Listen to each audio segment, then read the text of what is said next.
तुम्हाला जर मुलगी असेल आणि तिचे केस जर लांब असतील हिच्यासारखेच, तरच तुम्हाला माझा स्ट्रगल कळेल की किती त्रास होतो त्यांचे वेण्या बांधायला किंवा पोनीज बांधायला.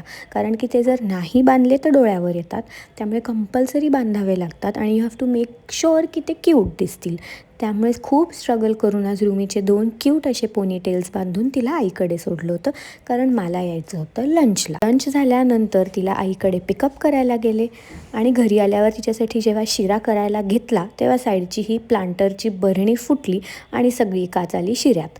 सो शिरा परत बनवावा लागला. नंतर दिवा लावला आणि तिचं वीकली मील प्लॅन बनवलं. युजली आम्ही असे मील प्लॅन्स बनवून ठेवतो म्हणजे सोपं पडतं नेक्स्ट अख्ख्या आठवड्याची तयारी तिच्या मील्सची करायला आणि सगळं ऑर्गनाइज्ड पण राहतं आणि आपलं माइंड पण क्लिअर राहतं आणि सॉर्टेड राहतं. नंतर आम्ही डिनरला जाणार होतो ही फेमस आणि यम्मी भुर्जी खायला. तर असा होता माझा आजचा दिवस. भेटूया पुढच्या व्लॉगमध्ये. बाय.